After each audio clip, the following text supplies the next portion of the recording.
In Ohio, USA, police unearth a rusted fridge buried underground. A stench of rot and decay hits them instantly. No food, no bodies, only nightmares inside. Chains, torn underwear, sex toys, and blood stains. But no body. Just hours later, a farmer calls in a panic saying, "There is a hole in my field and something dead in it. Flies are swarming over it like it's a graveyard." And when police dug it up, they found a girl's body, tied up at every limb, her teeth broken, and shocked to death by a sex toy shoved down her throat. And the killer was someone we all knew. Someone who stood right in front of the police and said, "I'm innocent, no need to go in the barn, it's just full of junk." This isn't some Netflix horror story, it's a real crime. And the victim's body was hidden in a place only a monster would think to look.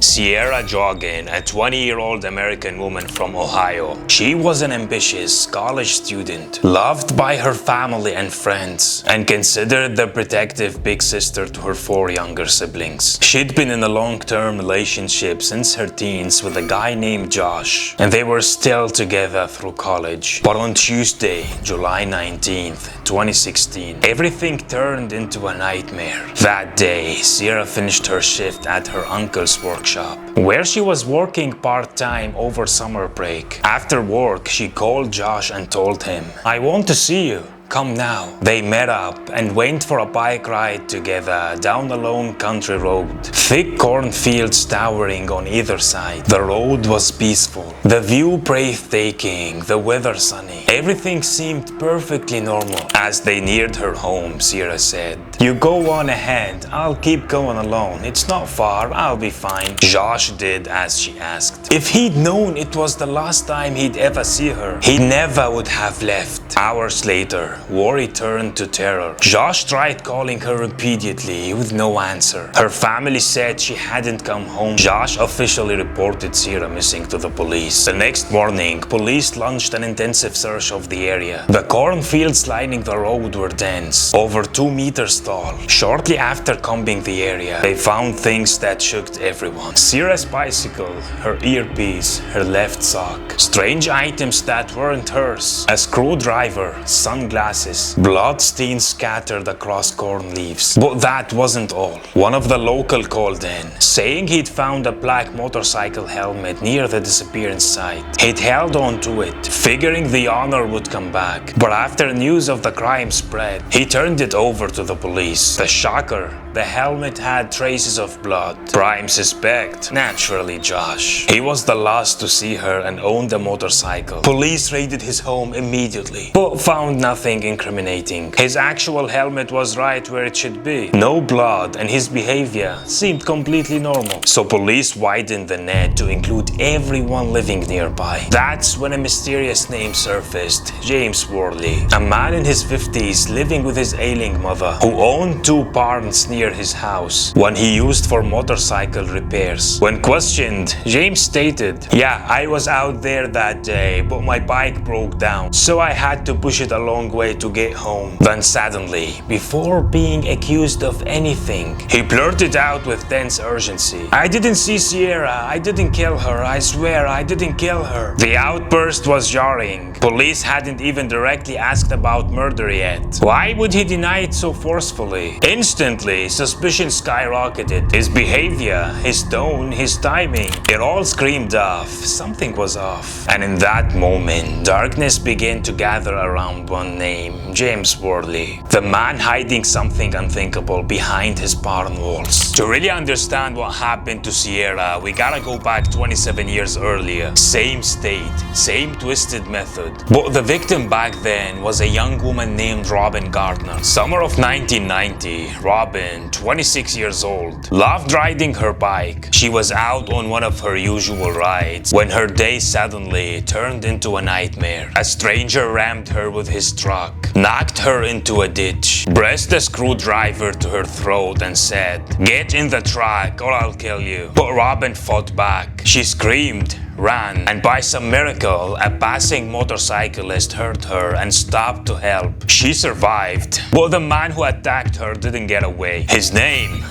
James Worley. Yeah, the same man who would later become the prime suspect in Sierah's case. Back then, the court sentenced him to 4 to 10 years for attempted abduction. But the real tragedy, he only served about 3 years before walking free, thanks to so-called good behavior. And when he got out, he didn't change. He just went back to building his dark little world, room by room, wall by wall, preparing his private prison.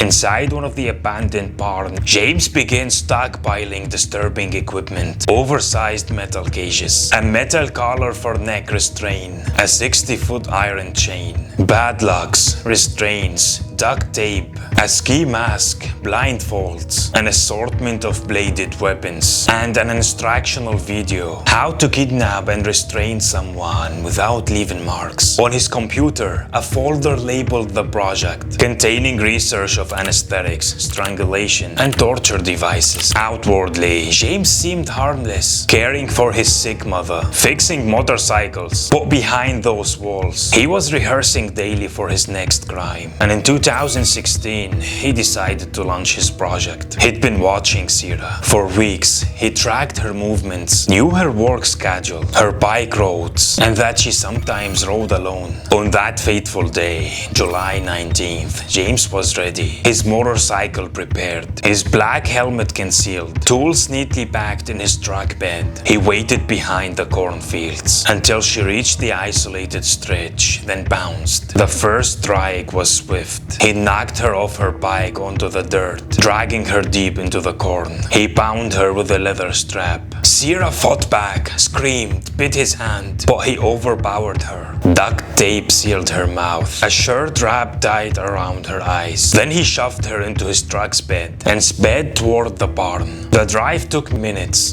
but it was long enough for Sierah to realize the nightmare she was in. When they reached the barn, James howled her out, dragging her down a dark dirt passageway toward a fully equipped room. But what he didn't know, police were closing in, step by step.